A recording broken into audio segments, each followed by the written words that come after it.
jadi di sini untuk PPHOP itu dia ada 2 jenis. Yang pertama di mana, si pelaporan pajak istri dan suami gabung dengan pokoknya gabung, jadi namanya KK. Nah, sedangkan kalau misalnya si istri memiliki NPWP tersendiri, itu berarti memilih untuk pelaporannya terpisah, berarti MT, memilih terpisah. Nah, di sini kita bakal disuruh untuk menghitung PPh terutang untuk Marcel, itu suaminya, tahun 2021 berdasarkan data yang ada apabila status perpajakannya KK ataupun MT. Dan diminta untuk hitung berapa angsuran PPh pasal 25 setiap bulan untuk tahun 2022 yang harus diangsur oleh Marcel. Nah, jadi di sini kita baca dulu ya untuk pertanyaannya, soalnya, sorry. Nah, di sini Marcel merupakan seorang pengacara terkenal membuka kantor jasa hukum atas namanya sendiri, yaitu Marcel Suryanto Law Firm. Adapun kantor law firm yang menggunakan tempat tinggal Marcel yang berada di wilayah DKI Jakarta, di mana si Marcel telah menikah dengan Sri Wahyuni dan memiliki 2 orang anak kandung serta menanggung ibunya yang sudah tidak bekerja. Nah, berarti dari informasi yang ada itu berarti dia eh, K K3 ya. Nah, di sini kan dia ada 2 anak, dan di sini anaknya masih pelajar, kalau anaknya udah jadi pegawai, itu udah nggak ditanggung. Jadi kalau masih pelajar hitungnya masih 2, dan ibunya yang udah tidak bekerja, dan ada ditulis menanggung berarti ya berarti K3. Oke, karena di sini kalau misalnya dia gabung kan kakak sebutannya ya. Itu tulisannya K strip I strip 3. Tapi kalau dia memilih terpisah, ya sebenarnya sama sih, karena kita kan harus hitung dulu. Jadi sebenarnya sama K strip I strip 3. Nanti akan aku jelaskan lebih lanjut kenapa begitu ya. Nah, oke, lalu lanjut lagi di sini adalah peredaran bruto tahun 2021 sebagai seorang pengacara. Dan pada awal tahun 2021, Marcel telah menyampaikan pemberitahuan kepada DJP untuk menggunakan norma perhitungan penghasilan neto untuk tahun pajak 2021, yaitu dengan tarif 51%. Nah, di sini istrinya merupakan pegawai swasta di perusahaan manufaktur dengan jabatan HRD dengan berdasarkan rekapitulasi bukti pokok potong, diketahui jumlah penghasilan bruto, pemotongan pajak, yaitu di sini ada brutonya 498,8 juta, kemudian ada jumlah penghasilan netonya itu 400 jutaan sekian, dan penghasilan 21-nya yang PPh 21-nya yang dipotong berapa. Nah, di sini ada beberapa informasi lagi, yaitu menerima 1 unit rumah warisan di Bogor. Nah, di sini kalau menerima rumah warisan itu artinya hibah, di mana hibah nggak kena pajak ya, teman-teman. Dan kemudian ada Sri Wahyuni menerima bunga deposito dari bank sebesar 15.240.000. Nah, di sini bunga deposito itu merupakan final ya, final sebesar 20% untuk bunga deposito. Nah, di sini karena final itu nggak termasuk ke perhitungan nanti di sini, dan juga di sini Marcel menerima klaim asuransi rawat inap dari Allianz sebesar 40 juta. Nah, klaim asuransi juga tidak dipotong pajak ya. Ya, tidak kena pajak, sama kayak hibah. Beasiswa juga nggak kena pajak. Ya, begitu. Nah, berarti kita langsung mulai nih menghitung yang si kakak ini. Jadi di sini untuk formatnya itu bisa tulis penghasilan neto suami. Penghasilan neto suami ini bisa dihitung itu dari sini ya, teman-teman. Dari 2,878018 2 M itu kan dikali 51% untuk normanya. Nah, di sini kita bisa lihat untuk perhitungannya 2M dikali 51%. Nah, kemudian ini aku hide aja dulu deh. Oke. Nah, kemudian untuk penghasilan neto istrinya, itu kita bisa lihat kalau di sini langsung dicari aja ya. Kalau misalnya dia cuman tertulis penghasilan bruto, berarti kita harus cari penghasilan netonya berapa. Tapi kalau udah ada penghasilan netonya, kita langsung masukin penghasilan netonya, yaitu sebesar 472.400.000. Oke. Nah, jadi ini kalau udah, itu sebenarnya ada pengurangan lagi. Jadi kalau misalnya udah ketemu nih jumlah penghasilan netonya berapa, nah itu juga dikurangin dengan zakat. Kalau misalnya dia ada zakat yang diakui oleh pemerintah ya. Kalau misalnya zakat kayak di rumah tetangga itu nggak dihitung. Nah, lalu kalau udah dikurangin zakat, itu tuh dikurangi juga dengan PTKP. Tadi udah aku sebutkan KI3. Nah, di sini itu kawin atau menikah, I-nya itu istri, berarti dia, PTKP untuk istri dan suami itu digabung, kemudian ada tanggungannya 3. Nah, di sini itu untuk suami dan istri, itu kan 54 juta, berarti 54 tambah 54, kawinnya 4,5, terus tanggungannya 3, 4,5 kali 3. Nah, totalnya itu 126 juta. Nah, di sini kita bisa mencari PKP-nya, yaitu jumlah penghasilan neto tadi yang udah kita hitung dikurang dengan, PTKP, ya. Terus dikurang, dapatlah si 1,8 M ini. Nah, 1,8 M ini kita langsung masukin nih ke PPh terutang yang ada di, perhitungan pasal 17 ya. Karena ini sekarang udah tarif baru, ketentuan baru, jadi untuk 5% itu 0 sampai 60 juta, 0 sampai 60 juta kan artinya ada 60 juta ya. Dia kayak kotak-kotak gitu loh, teman-teman. Nah, di sini coba aku gambar ya. Nah, di sini misalnya ya jelek banget. Nah, di sini misalnya ada deh 2M, 1,8 M nah, 1,8 M, 1,8 M. Nah, di sini kayak uangnya dipotong-potong menjadi beberapa bagian. Nah, kalau misalnya 60 ini berarti 0 sampai 60 berarti ada 60. Terus dari 60 sampai 250 itu berarti ada 190 juta di dalamnya. Nah, di bagian ini. Nah, terus dipotong lagi pas di 500 juta. Nah, di 500 juta ini bakal, terisi uangnya di sini kan 250. Nah, ini juga di sini sampai 5M. Berarti di sini kalau 5M berarti ini langsung sisanya ya, karena kan ini kita di bawah 5M, udah pasti berarti sampai di 30% aja. Nah, cara perhitungannya seperti itu ya, teman-teman. Nah, di sini untuk perhitungannya kita langsung bagi-bagiin aja. Oke, langsung di sini bagi-bagiin aja untuk ya, untuk 60 jutanya kan tadi masuk ke sini, kalau dikali itu berarti 3 juta. Kalau 190 juta dikali 15 sekian, 250 juta dikali 25% sekian, kemudian sisanya, nah sisanya kalau teman-teman mau gampang, langsung karena ini di bawah 5M ya, di bawah 5M teman-teman langsung, kurangin dengan sorry, dikurang dengan 500 juta, karena ini kan tadi udah kita hitung 500 juta ya. Udah kita hitung 500 juta berarti sisanya berarti 1,3 M. Nah, 1,3 M ini kita bakal kaliin dengan 30% dapat 300 juta sekian. Nah, ini karena dia di bawah 5 M, jadi kan nggak ada perhitungannya. Nah, di sini teman-teman pas ujian boleh nggak ditulis 35%-nya juga nggak apa-apa sih sebenarnya. Nah, udah deh, kalau udah berarti ini tinggal dijumlahkan. Oke, jumlah PPh terutangnya. Ya, di sini kita dapat jumlahnya 488 juta. Sekian. Nah, udah nih, udah dapat PPh terutangnya. Nah, ini belum selesai karena kita harus menghitung, melihat kredit pajak yang udah dimiliki sama si Marcel dan istrinya. Nah, di sini kita bisa lihat kalau misalnya si Marcel ini si Marcel ini kan ada nih tulisan maksudnya istri Marcel ya, si Wahyuni. Iya, Wahyuni kan? Iya, Sri Wahyuni. Terus udah memiliki 74 juta. Udah dipotong 74 juta sama si bosnya. Nah, di sini kita bisa menggunakan PPh 21 ini sebagai kredit pajak. Jadi yang harus dibayarkan ini kita bisa potong yang sudah kita bayar sebelumnya, namanya kredit pajak ya. Nah, kalau udah kita bakal kurangkan jadi 488 juta tadi.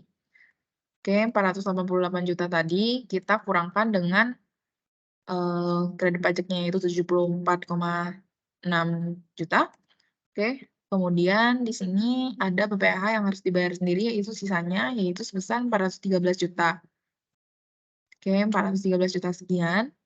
Kemudian nih kalau udah berarti kita harus menghitung angsuran PPh 25-nya. Nah, di sini, kan nggak memiliki ya. Kalau biasanya pribadi, dia punya usaha, si Marcel ini punya usaha kayak restoran atau enggak bengkel, itu tuh boleh melakukan angsuran PPh 25. Nah, karena di sini di soal nggak dijelaskan mengenai hal tersebut, berarti di sini kosong ya. Nah, lalu di sini berarti langsung dikurangin nih, PPh kurang bayarnya berapa, berarti sama ya kayak yang di PPh harus dibayar sendiri, yaitu sebesar 413 juta sekian. Nah, ini udah D1A udah selesai, kemudian kita lanjut ke B, yang MT. Nah, di sini yang udah aku jelaskan tadi, yang MT itu artinya memilih terpisah. Oke, memilih terpisah di mana istri melakukan pemisahan pelaporan pajak dengan suaminya. Nah, di sini kalau misalnya teman-teman udah dihitung di atas, ini sebenarnya sama ya, dari sampai sini. Ini udah sama, bedanya cuman di half to bottom-nya, oke? Half to end-nya, jadi kita apa sih bedanya? Soalnya kan di sini istri gabung suami, jadi nanti ujung-ujungnya yang bayar misalnya si suami gitu. Nah, sedangkan memilih terpisah ini dia jadinya kayak udah dihitung gabung terus dipisahin lagi gitu. Nah, di sini aku putihin dulu. Oke. Oke, terus nah udah nih, udah kan tadi udah dapat 488 juta dari jumlah PPh terutang yang udah dikali tarif-tarif ini ya. Nah, terus kita harus bagi nih, sebenarnya dari 400 ini berapa sih porsi bagian PPh terutang si suami dan berapa sih porsi PPh terutang dari si istri. Oke. Nah, caranya gimana? Caranya adalah di sini kan tadi kita udah hitung penghasilan neto. Totalnya kan 1,940. 1,9 M ya, 1,9 M. Ini jadi pembaginya. Kemudian si suami kan dari penghasilan ini, penghasilan netonya sebesar 1,4 M. Nah, kita tulis 1,4 M.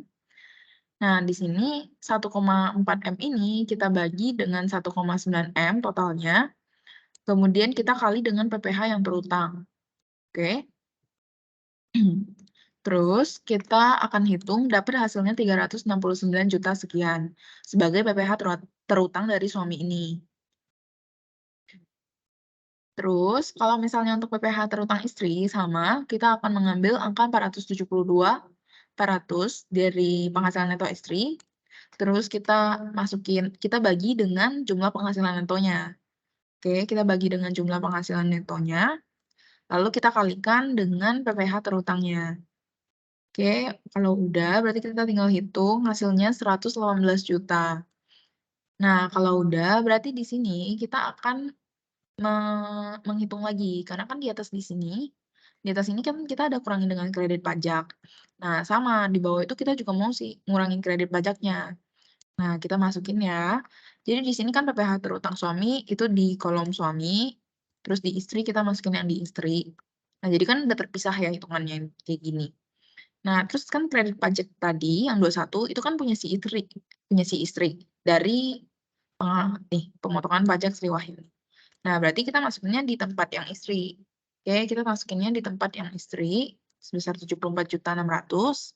Nah, kemudian kita kalkulasikan berapa sih kalau misalnya udah dikurang dengan kredit pajak. Nah, ini salah, harusnya begini. Oke. Nah, ini kan si suami nggak punya ya kredit pajak PPh 21-nya. Jadi langsung 369, sedangkan si istri ada nih kredit pajaknya sebesar 44 juta.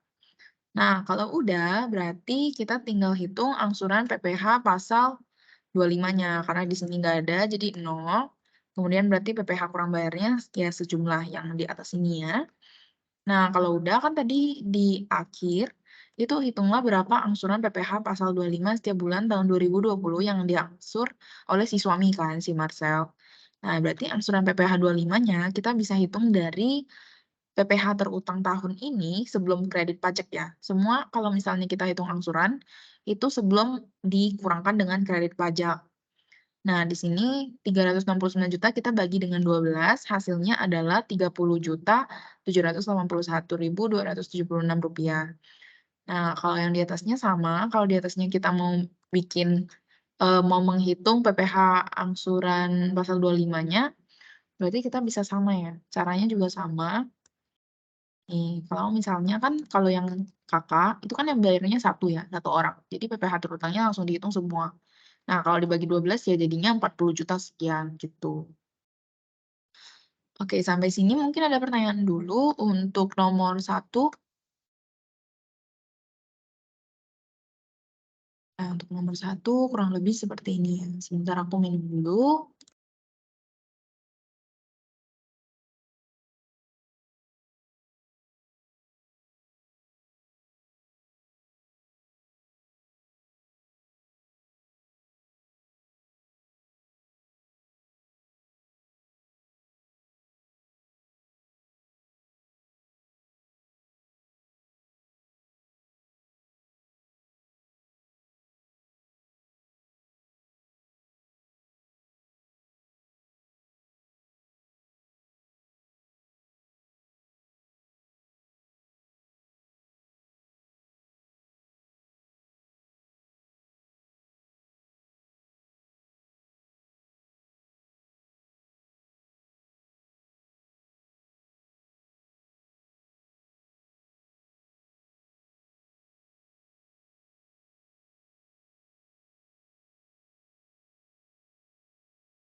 Oke, kalau misalnya nggak ada pertanyaan, kita mungkin lanjut ya. Jadi di sini kita bakal baca soal kedua, yaitu PPh Badan. Jadi di sini untuk PPh Badan kita baca dulu dengan PT Negeri Sentosa Makmur ya.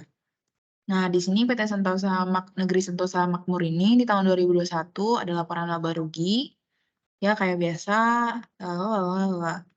Nah, di sini ada keterangan tambahan dan diminta untuk susunlah kertas kerja rekonsiliasi fiskal untuk mengetahui berapa besarnya PPh terutang dan PPh kurang atau lebih bayar dari PT Sentosa ini, dan juga dihitung besarnya angsuran PPh 25.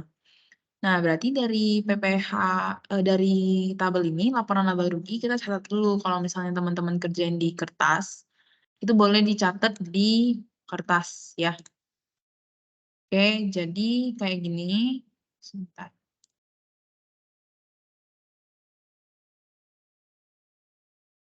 Oke, sebentar.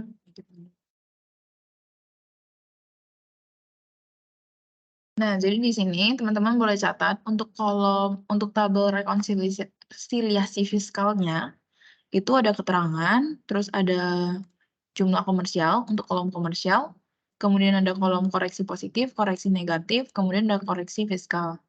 Maksudnya untuk kolom fiskal. Nah, di sini, oke, di sini aku putihin dulu. Oke. Nah, jadi di sini teman-teman boleh catat dulu nih, misalnya untuk penjualan dalam negeri kita baca ya sekalian sama keterangan tambahannya. Jadi di sini dalam nilai penjualan terdapat penjualan kepada Bendahara Kemendiknas dengan perincian sebagai berikut. Nah, di sini ada 2, jadi pertama 3.500.000 dan kedua 3 juta. Nah, di sini sebenarnya nggak perlu dipisahin sih, nggak apa-apa ya, cuman biar enak nanti pas perhitungan PPh kredit pajaknya, itu tuh dipisah aja biar inget gitu loh, ada yang PPh 22 untuk bendaharawan. Lanjut, nah di sini diminta ada keterangan tambahan mengenai persediaan awal tahun 2021 sebesar 950 juta. Ya, 950 juta. Oke, kita berarti masukin di kolom harga pokok penjualan ya. Nah, di sini di atas walaupun cuma harga pokok penjualannya segini, terus habis itu penjualannya segini, tapi kita juga bisa hitungin langsung untuk sebenarnya harga pokok penjualan itu dapat dari mana sih? Apakah ini benar, angka ini benar 10 miliar atau salah? Jadi kita bisa hitung dari sini. Nih, persediaan awal kalau HPP itu kan rumusnya persediaan awal ditambah pembelian dikurangi dengan persediaan akhir. Jadi di sini 950 juta ditambah dengan pembeliannya itu 11 M. Oke, kemudian dikurangi dengan 1,8 M untuk persediaan akhirnya. Dapatlah 10.578. Nah, di sini nih kita lihat ya. Nah, di sini kan sama nih. Ya, hasilnya sama dengan yang ada di tabel berarti udah benar. Nah, kemudian laba bruto usahanya teman-teman bisa kurangkan dari peredaran usaha dikurang dengan HPP. Dapat sebesar 7 M, 7,9 M. Nah, kalau udah, ini di nomor 3 ada aset tetap per 31 Desember 2021 ya. Jadi di sini ada namanya, perhitungan biaya penyusutan, tapi karena di sini masih komersial, ya berarti masih suka-suka dia, suka-suka perusahaan, hitungnya sesuai dengan ketentuan perusahaan. Sementara kalau misalnya kita di perpajakan, itu ada peraturannya khusus untuk penyusutan.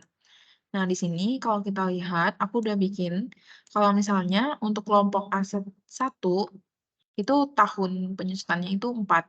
Oke, jadi dia untuk 4 tahun, aset 28, aset 3, 16, terus aset 4-nya 20. Sementara untuk bangunan itu untuk non permanen 10 tahun, permanen 20 tahun. Nah, di sini aku udah pindahin, oke, jadi dari nama asetnya ada berapa, unitnya juga berapa, kelompok asetnya 1, 2, 3.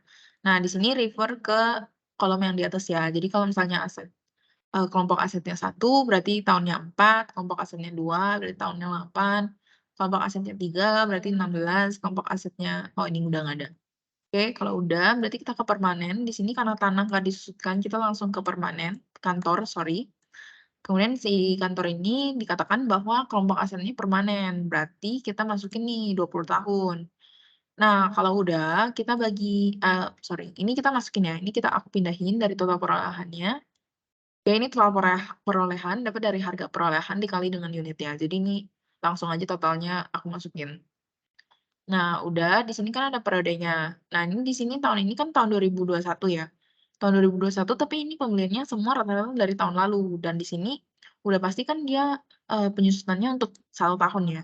Jadi di sini langsung aku bagi aja, langsung aku bagi total perolehan dibagi dengan 4 tahun, kemudian dapatlah angkanya segini, ya. Jadi ini bisa lihat, oke. Nah, sama ya. Nah, di sini langsung ditotalin nih, 212 juta. Nah, ternyata ada perbedaan dengan biaya penyusutan komersial ya, harusnya nih emang ada beda. Nah, antara apa dia lebih besar atau dia lebih kecil. Jadi di sini koreksi fiskal kalau misalnya teman-teman masih bingung, ini kenapa sih positif, ini kenapa yang mana masuk negatif gitu ya. Positif itu artinya, kalau kita koreksi labanya makin gede. Ya, berarti kalau misalnya labanya makin gede, berarti antara biayanya kita kecilin atau pendapatannya kita tambahin.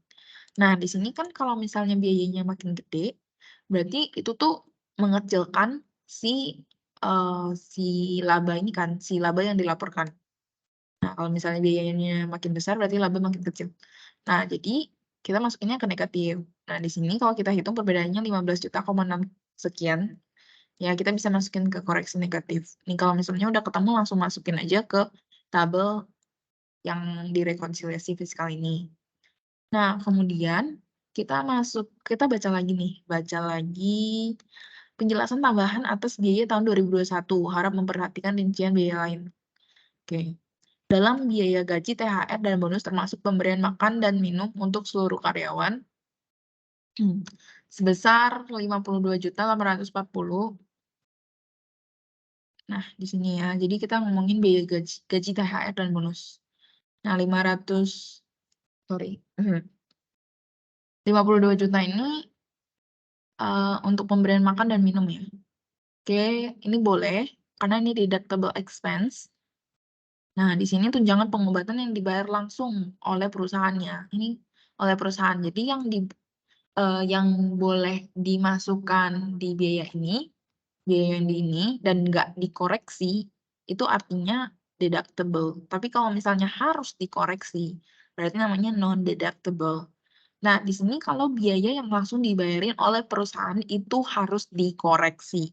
Nah, jadi kita masukin 112.650 dikoreksi positif, karena kalau misalnya kita hilangin, kita koreksiin si biaya ini, berarti labanya makin gede. Berarti masuknya di positif.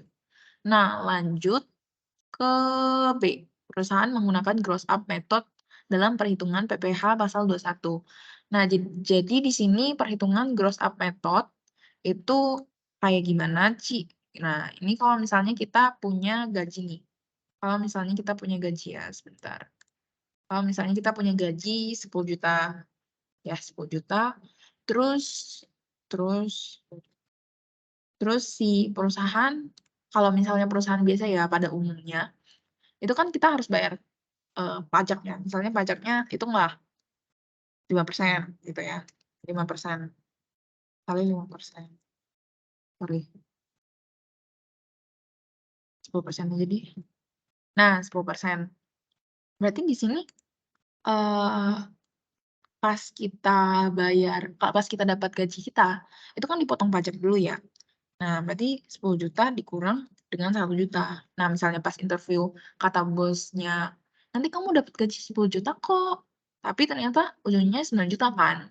Nah, kadang ada perusahaan yang memberikan tunjangan PPh 21 untuk pegawainya. Jadi misalnya kalau misalnya gajinya 10 juta ya, 10 juta ini kita copy aja, tapi kata perusahaannya, "Eh, aku hitung-hitung kamu ada apa namanya, tunjangan PPh nih 1 juta kalau aku kasih kamu 10 juta. Kamu mau nggak aku iniin, tanggung aja PPh-nya?" Nah, kalau misalnya ngomongnya kayak gitu, berarti nanti misalnya ada PPh-nya 1 juta gini untuk pembayaran pajaknya, berarti di perusahaannya dikasih 11 juta pada saat pembayaran untuk gajinya, karena di sini 10 juta untuk untuk gaji pokoknya dan 1 jutanya untuk tunjangan PPh 21-nya, dan pas di 11 juta ini dikurang dengan 1 juta kan tetap 10 juta. Pokoknya intinya gaji pokoknya itu, sesuai dengan apa yang harusnya dimiliki oleh si pegawai ini. Jadi langsung diberikan tunjangan atas PPh tersebut, biaya PPh-nya ya. Nah, di sini metode gross up itu merupakan deductible expense. Oke, jadi di sini aman, nggak usah dikurangin, nggak apa-apa. Berarti cuman informasi tambahan. Nah, lanjut, biaya perjalanan dinas merupakan biaya reimbursement bagian marketing untuk perjalanan dalam kota dan luar kota sebesar 322.500. Nah, sisanya merupakan biaya perjalanan direksi berlibur ke luar negeri. Nah, selama di rekonsiliasi fiskal ini, biaya yang diakui oleh pemerintah, oleh apa ya, DJP itu merupakan biaya yang, digunakan untuk mengelola, memelihara, dan juga memungut penghasilan. Jadi pokoknya semua yang berkaitan dengan penghasilan perusahaan itu boleh.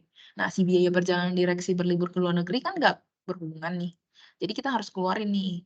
Nah, caranya biaya perjalanan dinas, nih angka 32.700 itu kita kurangkan dengan 322.500 kan dapat tuh sisanya. Nah, jadi sebesar 110 juta. Jadi kita koreksiin masuk positif, karena kalau misalnya kita mengeluarkan biaya tersebut, tentunya laba kita itu lebih gede, jadi masuk ke positif. Nah, lanjut untuk biaya sewa gudang untuk periode 2 tahun dimulai per Januari 2021. Jadi di sini karena apa ya, untuk di pajak itu ada namanya beda tetap dan beda temporer. Jadi kalau misalnya beda tetap itu sama sekali nggak boleh dimasukin. Kayak misalnya, "Oh, di sini kan penyusutannya komersial boleh kok di SAK, kenapa di pajak nggak boleh masukin?" Nah, itu artinya ada beda tetap, jadi sama sekali nggak boleh dimasukin.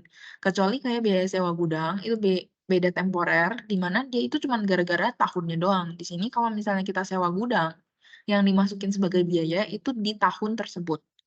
Nah, ini karena dimulai dari Januari 2021 untuk 2 tahun, berarti di 2021 itu ada selama 12 bulan, atau setengahnya dari periode ini ya. Nah, di sini biaya sewa gudang, gudangnya itu sewa gudang sebesar 85 juta ya. Jadi di sini kita bisa kali bagi 2, jadi 42.500.000. Nah, udah kita lanjut.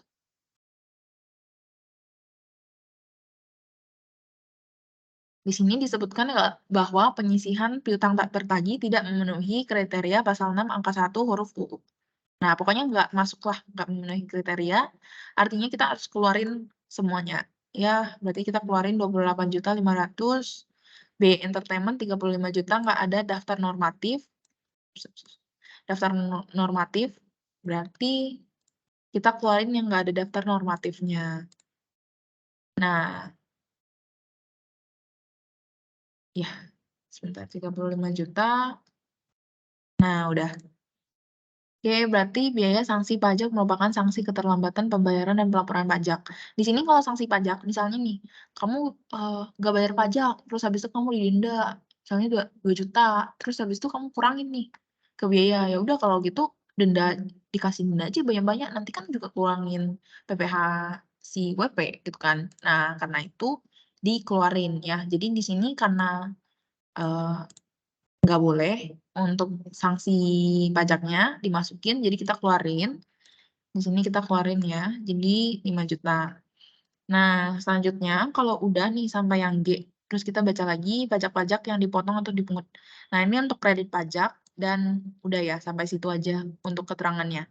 Nah, tapi belum selesai teman-teman. Jadi di sini ada namanya, biaya-biaya yang juga tidak dimasukkan ke dalam, eee, rekonsiliasi fiskal ini. Jadi kita lihat ya di sini PPh yang ini tadi boleh, alat tulis kantor boleh, bahan bakar boleh, marketing boleh, ini boleh. Oke, biaya penyusunan tadi kita udah masukin juga, ini udah. Terus biaya pajak penghasilan, itu karena kayak tadi ya, misalnya dia udah bayar pajak, tapi harusnya dikurangin dan juga pajak penghasilan ini pembayarannya ke pemerintah pusat. Jadi nggak boleh, jadi kita keluarin. Oke, tapi kalau misalnya kayak biaya PKB dan BBNKB ya benar, itu karena dia pemerintah daerah, jadi kita boleh masukin nih sebagai pengurang. Nah, selain itu, karena di sini sumbangannya kan yang diakui sama pemerintah jika ada bencana nasional. Ya, karena di sini untuk panti asuhan biasa doang, jadi ini kita keluarin nih. Nah, lanjut biaya rekreasi pegawai itu yang dibolehkan hanya jika biayanya itu masuknya sebagai tunjangan.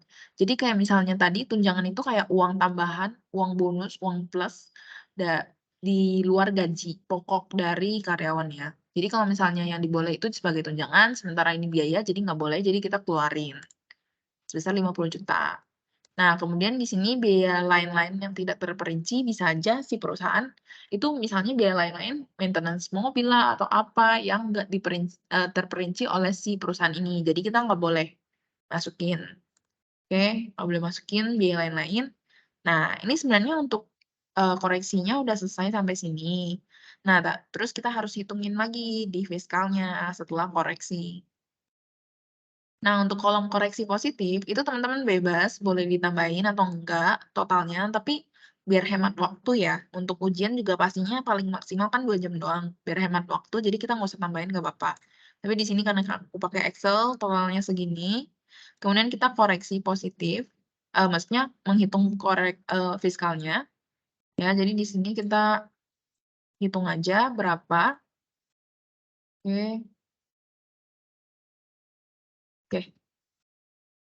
Nah, di sini sama ya, ini kan nggak ada koreksi nih, jadi sama dengan yang komersial dan juga untuk HPP-nya juga sama dengan yang komersial. Kemudian untuk, biaya operasionalnya itu kita kurangin ya. Jadi di sini biaya, komersialnya kita kurangin dengan koreksi positif, kemudian ditambahin dengan koreksi negatif, oke? Nah, di sini kalau udah ditambahin jadinya hasilnya begini. Nah, ini kan kalau misalnya kita lihat nih biaya penyusutannya, 212.625. Berarti udah benar ya, di sini kan 212.625. Nah, lanjut lagi. Nah, kalau udah nih ditambahin, misalnya dari komersial ditambahin positif, dikurangin negatif, udah dapat fiskalnya segini. Nah, ini kita totalin, berarti mendapatkan total biaya operasionalnya sebesar 2,1 M. Nah, udah deh dapet si 2,1 M ini, berarti kita tinggal hitung laba usahanya. Laba usaha itu dari laba bruto usaha, ya dari penjualan kurang HPP itu laba brutonya kita kurangin lagi biaya operasional, dapatlah 5,7 M, kemudian kita akan memasukkan penghasilan lain-lainnya. Jadi di sini masih ada penghasilan lain-lain. Nah, ini karena biaya administrasi bank, harusnya ini minus ya, karena kan dia masuknya biaya. Nah, ini aku udah minusin. Jadi di sini dapat nih 5404 sama ini 163. Oke, sebentar. Nah, di sini kita juga ada nih, koreksi teman-teman. Jadi di sini kalau pendapatan jasa giro itu merupakan pendapatan yang final, maksudnya pendapatan dengan pajak final. Jadi di sini pendapatan jasa giro dikali, pajaknya itu 20%, ya 20% final. Nah, jadi di sini nggak bisa dimasukin ke dalam, koreksi rekonsiliasi fiskalnya. Jadi kita keluarin nih, keluarin, terus untuk keuntungan selisih kurs itu boleh dimasukin ya teman-teman. Oke, keuntungan selisih kurs boleh dimasukin, kemudian pendapatan sewa ruangan itu, sewa ruangan kan masukannya sewa bangunan.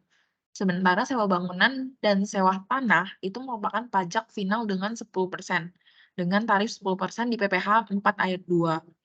Nah, jadi di sini kita keluarin, kita koreksi, karena ini bentukannya pendapatan, jadi koreksinya masuknya negatif, ya. Karena maksudnya gini, pendapatan kalau dikeluarin dari, semua ini, kan labanya makin kecil tuh. Nah, berarti kalau labanya makin kecil, namanya koreksi negatif, gitu. Nah, ini biaya administrasi bank kita masukin aja karena ini boleh. Nah, ini kalau misalnya kita hitung ya, nah jadinya segini. Jadi yang boleh masuk kan tadi 22 juta sama si biaya administrasi bank. Nah, itu totalnya 19,8 juta. Nah, kalau udah kita hitung nih, tadi kan laba usahanya kita hitung 5,7 M. Terus kita tambahin nih dari penghasilan lain-lain 19 juta. Jadinya laba bersihnya itu 5,7 M. Nah, lalu kita bakal menghitung nih penghasilan neto fiskalnya. Jadi di sini kita turunin aja ya dari atas. Kemudian kompensasi kerugian sebelumnya, tahun sebelumnya. Nah, di sini ada nggak ya? Nih katanya PPh 25 doang sama STP. Nah, jadi di sini karena nggak ada, itu tuh kita nggak usah masukin PPh, kompensasi kerugian tahun sebelumnya.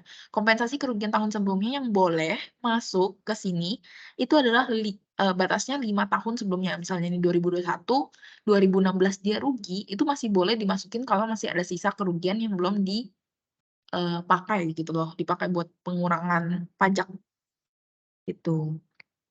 Karena nggak ada, ini 0, terus ini ya sama 577 ya, 5,7 M. Kemudian di sini kan dia menggunakan fasilitas ya, katanya tadi. Nah, dia pokoknya menggunakan fasilitas ya untuk si siapa ini? PT PT ne PT apa? PT Negeri Sentosa Makmur. Nah, di sini karena ada pakai fasilitas, pasal 31E, jadi di sini dia fasilitasnya kalau di atas 50 M per tahunnya, untuk omset itu penjualan ya, ini yang di sini, penjualan peredaran usaha 18 M kan, 18,5 M. Nah, ini berarti, ya, berarti dia boleh menggunakan pengurangan tarif proporsional itu, sorry, maksudnya kalau misalnya di sini di atas 4,8 M ya, di atas 4,8 M, 4,8 M, itu dia 4,8 M ini mendapatkan, ini special treat itu dari pemerintah. Di sini kita kan mau keluarin nih 4,8 M-nya.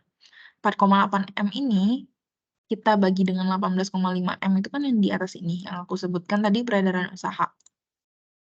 Nah, lalu di sini bakal dibagi, jadi 4,8 M dibagi dengan 18,5 M dikali dengan, si PPh terutang yang udah kita hitung tadi, penghasilan kena pajaknya. Oke, penghasilan kena pajaknya, ya 4,8 M dibagi dengan peredaran usaha dikali penghasilan kena pajak, sama dengan, segini, 1,4 M. Nah, 1,4 M ini bakal kita kalikan dengan spesial tarif ini, 50%. Ya, jadi 50% ini kita kalikan dengan 1,499, terus kita kalikan lagi dengan tarif PPh badannya sebesar 22%. Jadi sekarang udah 22% ya. Kalau sebelum Covid itu sebesar 25%. Nah, ada rencana kalau misalnya sekitar tahun 2024 atau 2025 bakal jadi 20%.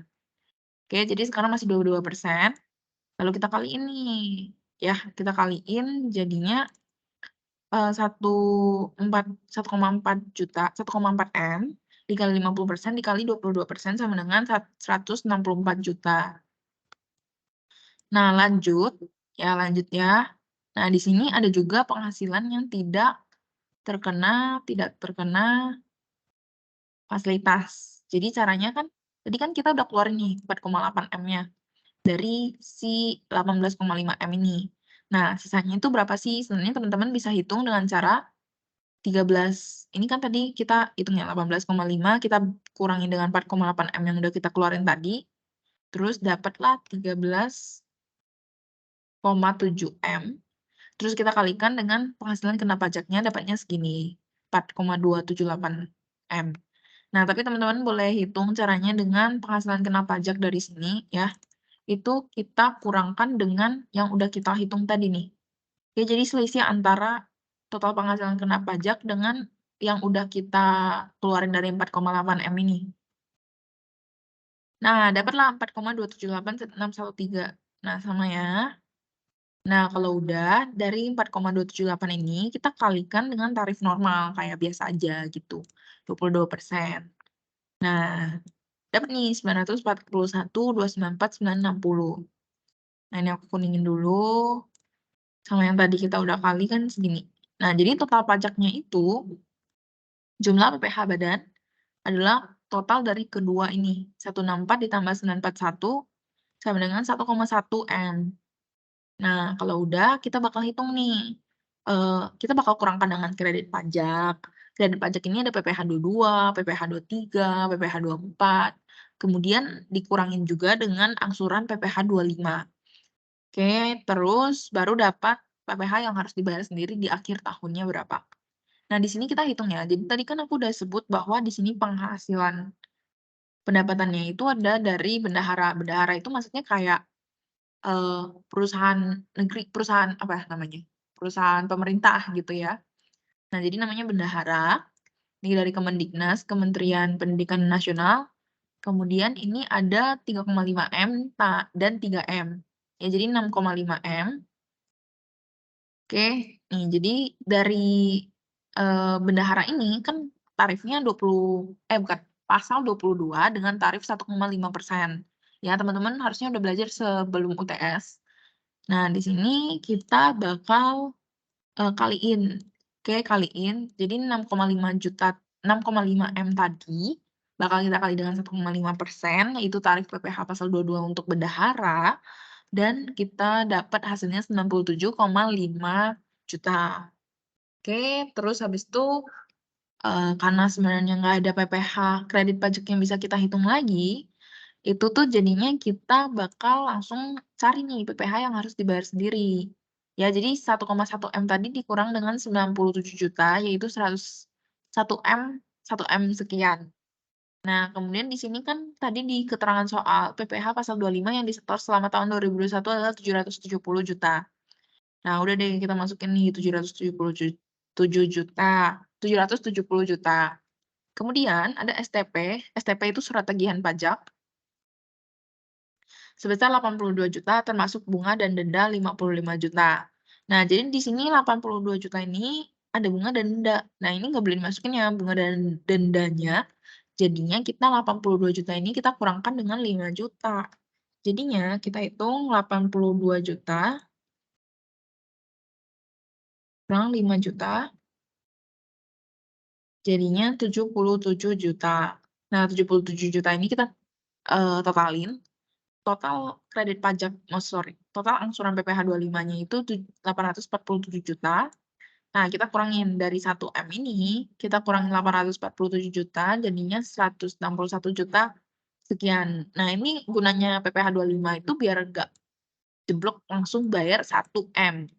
Oke, jadi dia meringankan, WP sebenarnya gitu. Nah, jadi kan ini kalau misalnya bayar 100 juta doang daripada 1 M itu kan masih hitungannya ya kecilan 100 juta ya.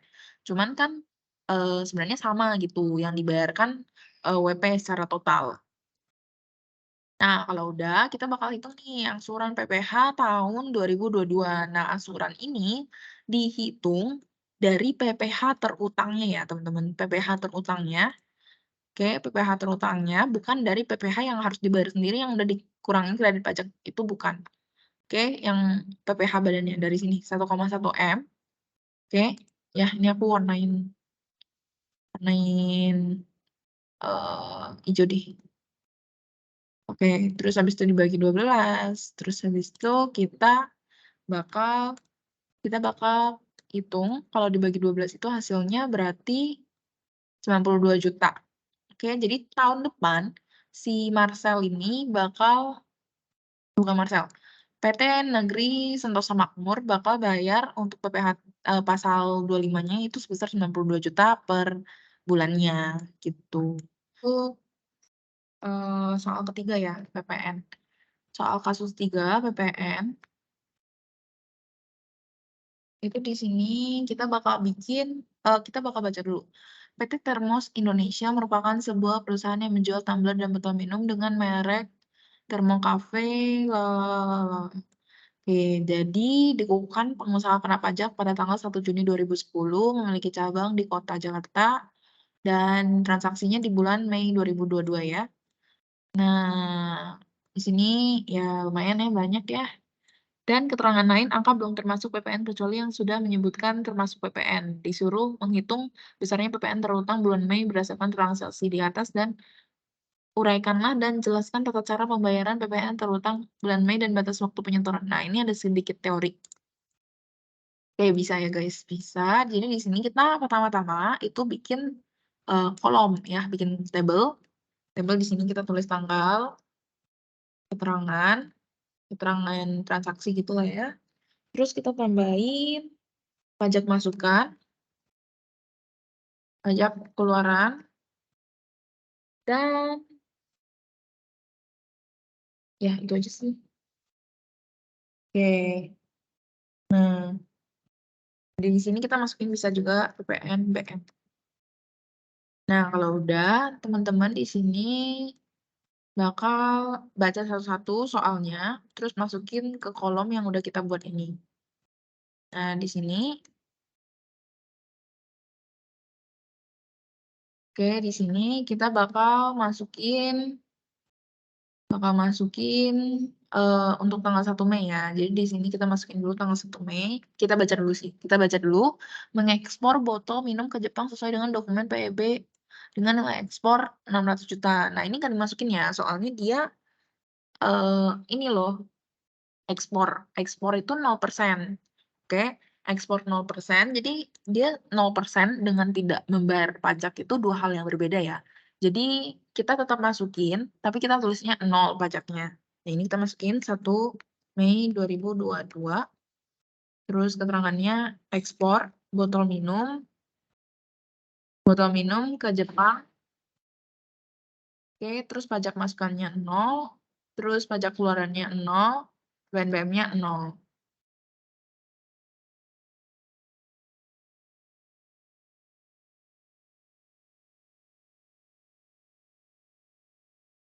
Nah, kalau udah, nah ini gimana sih bedain pajak masukan sama pajak keluaran?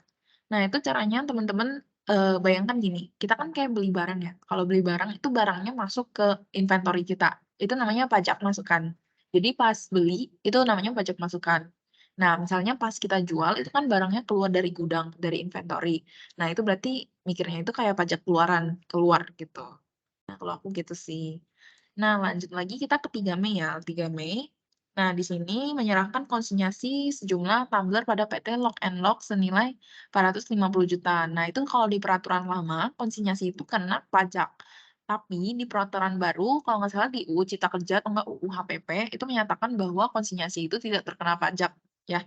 Karena jadi gini analoginya, kalau misalnya kayak cuma titip doang tapi kena pajak kan agak lucu ya. Jadi sebenarnya dia nggak kena pajak. Jadi kita bisa tulis dulu. Oke, di sini kita tulis aja, nggak apa-apa. Konsinyasi tumbler PT Lock and Lock. Yang ini kita 0. Sorry. 0. Nah, kalau udah kita lanjut tanggal 5 menerima pembayaran dari pemilik toko botolku.id atas penyerahan botol. Nah, ini kalau penyerahan udah pasti penjualan ya. Penyerahan itu kita kayak kasih barang ke si pelanggan ini berarti kita jual. Nah, lalu pada tanggal 3 April 2022 dengan harga jual 22 juta. Nah, 22 juta ya. Nah, berarti di sini kita menerima pembayaran doang. Jadi kayak nggak kemarin tuh udah catat loh pada tanggal 3 April. Jadi kita nggak usah catat lagi. Nggak usah, maksudnya nggak usah hitungin PPN-nya gitu, guys. Nah, di sini kita tulis menerima pembayaran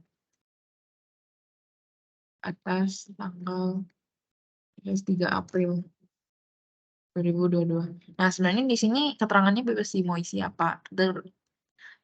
Boleh boleh kayak cuman ekspor botol minum atau mungkin mau lengkap, itu bebas sesuai ketentuan dosen masing-masing ya biasanya. Nah, lanjut kita ke 5 Mei selanjutnya, itu melakukan penyerahan sejumlah botol minum kepada PT House Terus dengan menerima pembayaran sebesar 222 juta, termasuk PPN. Nah, jadi di sini kita tulis dulu 5 Mei 2022 penyerahan kepada PT House Terus.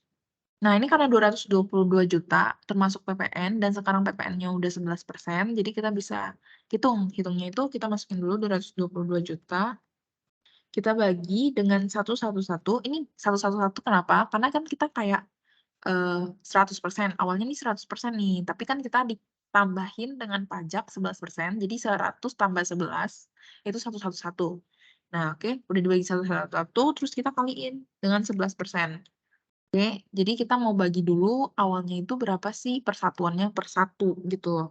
Terus kita kaliin 11%, 11-nya berapa? Dapat sebesar 22 juta. Oke, dapat 22 juta. Ini. Oke, 22 juta. Nah, kalau udah kita lanjut 6 Mei. Menerima pengembalian sejumlah tumbler karena cacat produksi dan dari PT Sumber Berkas atas penyerahan April 2022. Jumlah yang dikembalikan adalah 12.100.000. Nah, di sini 6 Mei, ini kan dia pengembalian penyerahan ya, gitu. Dia penyerahan. Jadi dia kayak pajak masukan karena dia kan menyerahkan dulu. Awalnya dia jual, dia kasih barang terus dibalikin lagi nih di retur. Nah, itu tuh tetap masuk ke pajak masukan, tapi dia kredit di minus gitu ya. Nah, di sini kita masukin dulu aja 6 Mei, itu dia ada retur dari PT Sumber Berkat. Nah, di sini 12.100.000. Kayak tadi kita bagi dulu 111, kita kalikan 11. Oke, sejumlah segini. Ya, ini nggak apa-apa emang angkanya jelek. Ya, terus kita karena ini retur, ya kita masukin minus ya. Jadi minus gitu, 1,1 juta sekian. Nah, lanjut lagi, nomor 7 Mei, ya membayar PPN kepada Bank Mandiri atas impor senilai USD 20.000 dikenakan biaya masuk 20%, kurs transaksi 14 juta dan kurs KMK itu 14.700. Nah, ini mungkin mikirnya agak ribet ya, tapi di sini yang kita gunakan itu adalah kurs KMK. Karena pajak itu selalu pakai kurs Menteri Keuangan. Kalau di SAK itu kebanyakan pakai kurs kurs BI, Bank Indonesia. Nah, di sini kita pakai KMK. Terus ini kita ke sebelah sini dulu ya, kita buat hitung. Nah, di sini kan dia bilang PPN, dia udah bayar PPN sebesar 20 juta ya, 20.000. Ya, 20.000. 20.000. Kita kaliin dulu nih dengan bea masuknya. Jadi di sini bea masuknya itu kita kalikan dulu, sebenarnya boleh kali bea masuk dulu atau mau kali kursnya dulu. Nah, di sini kita boleh langsung kali bea masuknya dulu ya. Misalnya di sini bea masuknya 20%. Nah, udah dapat nih 4.000. Nah, tambahin lagi nih dengan 20.000 tadi sebagai PPN-nya. Ya. Jadi totalnya kan 24.000.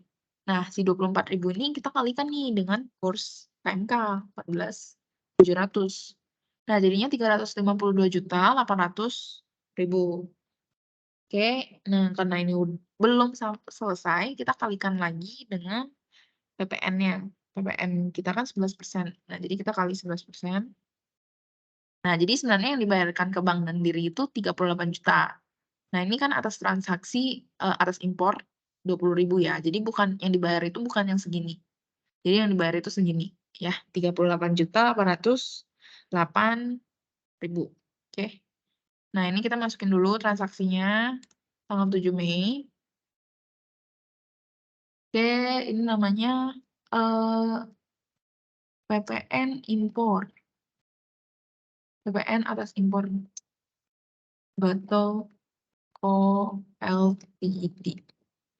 Nah, kita masukin karena ini kita impor itu kan beli ya, kita yang beli, berarti pajak keluaran. Oke, ini kita tinggal refer ke sini aja. Ini ternyata kejauhan. Oke. Nah, kalau udah kita lanjut. Di sini tanggal 8 Mei membayar tagihan listrik kantor dan pabrik sudah termasuk PPN melalui internet banking. Nah, di sini ternyata tagihan listrik itu juga ada ya guys PPN-nya. Oke, ada PPN-nya. Jadi kita masukin juga nih, karena dia kan yang bayar kantor juga. Jadi kita harus masukin gitu ya. Bayar tagihan listrik kantor dan pabrik sebesar 199.800 karena udah termasuk PPN. Nah, kita mau keluarin PPN-nya aja sama kayak tadi. Nah, ini kalau bayar tagihan itu kan kita mengkonsumsi ya. Mengkonsumsi berarti kita kayak beli gitu. Nah, ini masuknya ke pajak keluaran. Karena kayak kita beli si jasanya, si tagihan si listrik ini gitu loh. Nah, jadi 199.800 kita bagi 111 kita kali 11. Oke, dapat 19.800.000. Nah, kemudian lanjut tanggal 10. Oke. Tanggal 10 menyerahkan sejumlah tumbler yang tersebar di beberapa mall. Oke, berarti ini jualan lagi ya, kita jual. Nah, ini masukin aja penyerahan kepada toko tumbler Sukaria. Nah, di sini penyerahan berarti pajak masukan, berarti dia nggak bilang termasuk PPN, jadi kita harus kaliin PPN yang lagi yaitu 11%. Dapat 85.470.000. Lanjut 11 Mei. Diterima PT Karsam 1 unit dengan harga 190 juta sudah termasuk PPN. Pembayaran dilakukan secara tunai. Jadi kita beli mobil, ceritanya kita mau beli mobil, terus ada bayar PPN. Nah, di sini pembelian mobil ini, oke, pembelian mobil ini kita masukin pembelian mobil Daihatsu Grand Max. Harganya karena kita beli berarti pajak keluaran 190 juta 920 kita kali sudah termasuk PPN jadi kita bagi dulu ya. Kita bagi 111 kali 11 dapatlah si PPN keluarannya 18.920.000. Lalu di sini 12 Mei, kita masuk 12 Mei. Diterima faktur pajak dari perusahaan mebel itu perusahaan kayak kayu-kayu gitu, dari PT Informaku dengan nilai PPN 5.500.000. Ya, mebel ini digunakan untuk kegiatan manajemen perusahaan. Jadi ini kita beli apa namanya? Perabotan. Kita beli perabotan. Terus berarti masuknya ke PPN keluaran. Nah, ini kita tulis dulu pembelian mebel PT Informaku.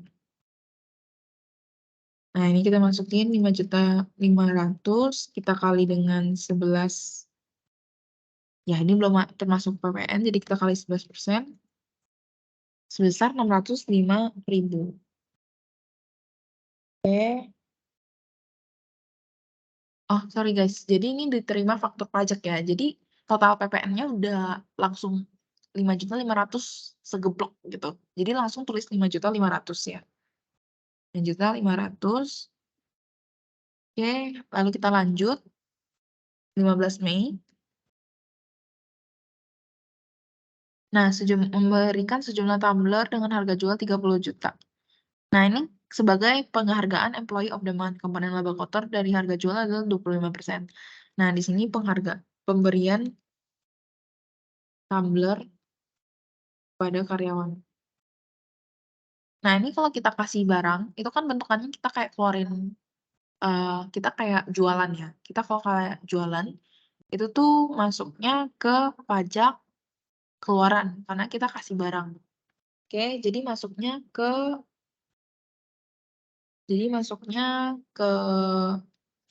ini ya teman-teman, pajak keluaran.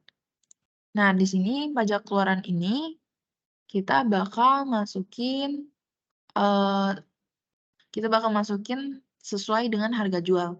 Nah, di sini harga jualnya itu 30 juta ya. Jadi di sini 30 juta.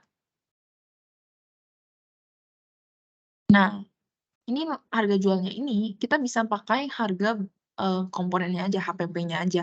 Karena kan lebih murah ya, kalau misalnya kita jual 30 juta, kita modalnya 10 juta doang kan lebih murah PPN-nya.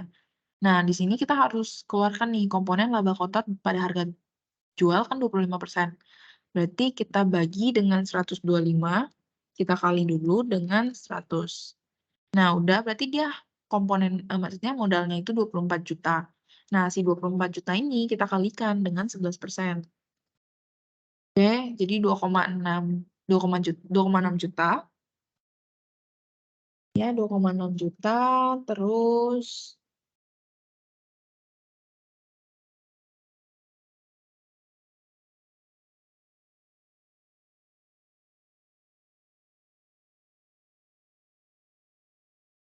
oke, kita lanjut lagi.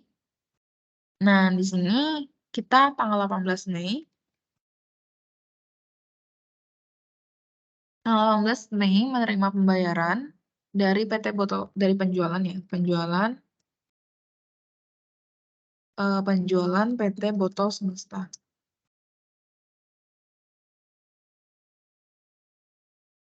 Oke, penjualan PT Botol Semesta. Di sini kita bakal masukin seharga 135 juta pembayaran. Berarti itu kita jual itu berarti barang yang keluar di pajak keluaran 135 juta di menerima pembayaran. Berarti nah karena dia cuma menerima pembayaran, itu tuh dikali dengan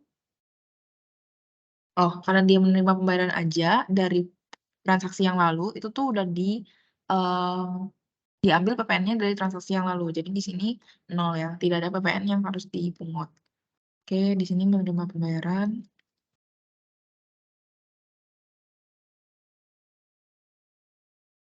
Lanjut, di sini tanggal 19 Mei.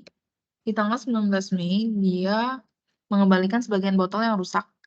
Oke, berarti retur dari PT Usaha Botol. Nah, seharga 16.650.000. Nah, ini kalau kita masukin ke retur itu berarti masukannya ke pajak masukan. Oke, kita masuk ke pajak masukan dan di sini teman-teman bisa lihat kalau di pajak masukan itu, nah pajak masukan sebesar 16.650.000 kita bagi dengan 111 kali 11 dapatnya 1.650.000. Nah, karena ini retur jadi kita masukin kredit ya. Masukin minus. Oke. Lanjut lagi tanggal 20 Mei. Nah, 20 Mei. Nah, jadi di sini menyerahkan secara cuma-cuma sama kayak tadi pembelian tumbler pada karyawan. Oke, jadi kita tulis menyerahkan secara cuma-cuma sama yang laba kotor pada harga jual yaitu 25%. Jadi itu kayak HPP-nya 100%, kita tambahin laba kotornya itu 25%. Nah, jadi di sini kita bagi dulu dengan 125%. Nah, ini karena Karena dia memberikan secara cuma-cuma, kita boleh masukkan sebagai pajak keluaran ya teman-teman. Kita masukin sebagai pajak keluaran. Oke, pajak keluarannya yaitu sebesar 65 juta, kita bagi dulu dengan 125%-nya. Oke. Nah, di sini dapat nih 52 juta. Jadi tadi ada dua cara ya. Teman-teman boleh bagi 125 kali 100 atau langsung dibagi dengan 125%. Nah, di sini dikali lagi dengan pajaknya yaitu 11%. Berarti dapat 5.720.000. Oke, terus teman-teman di sini nomor 24 Mei. Nah, di sini disebutkan bahwa ya, menerbitkan invoice kepada PT Sejahtera Merdeka Cabang Pulau Batam atas penjualan sejumlah tumbler tanggal 24 Mei 2022 di tanggal yang sama dengan harga 20 juta. Pulau Batam adalah kawasan bebas dan transaksi tersebut merupakan fasilitas PPN yang tidak dipungut. Nah, jadi di sini PPN tidak ditagih, oke? Sebenarnya walaupun Batam ini bebas PPN, itu biasanya perusahaan udah gross up gitu loh. Jadi harga dari kadang ada perusahaan yang harganya itu dinaikin lagi gitu, karena nanti mau lapor juga kan PPN-nya tuh gimana gitu. Nah, di sini kita tulis ya, penjualan di PT Sejahtera Merdeka Pulau Batam. Oke. Nah, ini sebenarnya tadi sebelumnya Cici ada salah. Itu sebenarnya harusnya untuk penyerahan itu masuknya pajak keluaran ya. Tadi salah, terus retur ini juga sebenarnya pajak keluaran. Terus PPN-nya impor benar untuk impor di pajak masukan, listrik benar, di pajak masukan ya, di pajak masukan. Oke. Terus ini di pajak. Nah, ini tadi Cici kebalik ya. Oke, nah udah sampai sini udah benar. Terus kita total nih, pajak masukannya total berapa? Dari atas sampai bawah, itu kita totalin. Nah, ini untuk PPNBM, sebenarnya dari materinya sih cuma PPN ya. Jadi ini sebenarnya kalau misalnya teman-teman nggak masukin kolomnya juga nggak apa-apa. Tergantung dosen masing-masing. Nah, selanjutnya kalau udah, di sini kan diminta hitungnya PPN terutang bulan Mei 2022 berdasarkan transaksi di atas. Jadi kita bisa hitung PPN terutang. PPN terutang itu kita bisa cari selisih antara PPN masukan dan PPN keluaran. Oke, jadi di sini karena PPN keluarannya lebih besar, PPN keluaran dikurang dengan PPN masukan. Maka kalau PPN keluaran lebih besar, itu artinya adanya kurang bayar. Nah, kalau kurang bayar di sini, itu tuh berarti di sini PPN terutangnya kita tulis kurang bayar. Nah, kalau kurang bayar berarti kita harus bayar lagi gitu, kayak misalnya ke DJP sebesar 33 juta sekian. Nah, di sini untuk teorinya, uraikan dan jelaskan tata cara PPN terutang bulan Mei 2022 dan batas waktu penyetoran dan pelaporannya. Nah, itu udah ada di sini ya. Nah, ini tinggal di copy aja sebenarnya. Oke. Nah, tulisin aja deh tata cara pembayaran PPN terutang bulan Mei. Nah, ini aku screenshot aja deh. Screenshot. Oke, ya, ya, tulisannya kurang bagus. Oke, ini kita masukin. Nah, di sini biar aku share sekalian sebagai files di Teams ya, files di Teams. Kita crop dulu. Nah, mungkin sambil menunggu teman-teman ada pertanyaan, langsung bertanya. Nah, di sini untuk soal kasusnya udah sampai sini. Mungkin kita bahas sedikit soal PG-nya ya. Nah, di sini untuk soal PG-nya sebenarnya aku udah tandain di soal. Nah, untuk nomor 1, ya kita masih ada waktu ya. Oke, untuk nomor 1, itu Tuan Ahmad menjalankan usaha perdagangan sembako di Pasar Grogol dan menggunakan pencatatan untuk perhitungan pajaknya sampai dengan WP UMKM. Oke. Nah, sampai dengan bulan Mei 2022, total omset yang diperoleh sebesar 1,71 740 juta, dan apabila Tuan Ahmad menggunakan PP 23 tahun 2018 dalam perhitungan pajaknya, besarnya PPh final yang sudah dibayar sampai dengan Juni 2022 adalah. Nah, jadi di sini kalau dia di bawah omsetnya 4,8 M, berarti dia menggunakan tarif 0,5% untuk PP 23 tahun 2018. Nah, di sini 1,740 ini kita kalikan 0,5% sama dengan 870 juta, tapi di sini karena soalnya dia kurang ya nolnya, jadi kita pilih yang A. Oke, kita pilih yang A sebenarnya. Nih, dulu aku pilih yang A, paling mirip. Oke, nah di sini yang tidak memiliki kewajiban untuk membayar pajak di Indonesia adalah Kedutaan Besar Australia di Jakarta. Oke, karena di sini ada kontraknya kalau kedutaan besar itu saling nggak membayar pajak di negara asalnya ataupun di Indonesia gitu ya. Nah, di sini koreksi fiskal yang akan menyebabkan penghasilan kena pajak lebih besar akibat dari bertambahnya atau menurunnya beban secara fiskal adalah koreksi fiskal positif ya. Jadi karena di sini penghasilan kena pajaknya lebih besar. Oke, bertambahnya penghasilan. Oke, jadi kalau misalnya eh, kalau PKP-nya itu lebih besar berarti positif. Oke, kalau misalnya PKP-nya lebih kecil berarti negatif. Nah, selanjutnya ada perbedaan pengakuan baik penghasilan maupun biaya antara akuntansi komersial dengan UU PPH disebut permanen, yang sifatnya permanen, berarti namanya beda tetap. Oke, beda tetap. Kalau misalnya temporer itu beda waktu. Apabila istri mengajukan status perpajakan terpisah dan ingin memiliki NPWP sendiri beda dengan suami tanpa membuat perjanjian pisah harta, maka status kewajiban pajaknya adalah MT. Oke, PH itu. Oke, ini jadi tanpa membuat perjanjian pisah harta ya. Kalau misalnya membuat perjanjian pisah harta berarti PH pisah harta. HB itu kayak misalnya dia udah divorce berarti hidup berpisah HB. MT itu istrinya memiliki NPWP sendiri, memilih terpisah, dan juga kakak itu kepala keluarga. Nah, selanjutnya penggunaan DPP nilai lain dengan menggunakan dasar harga jual dikurangi laba kotor.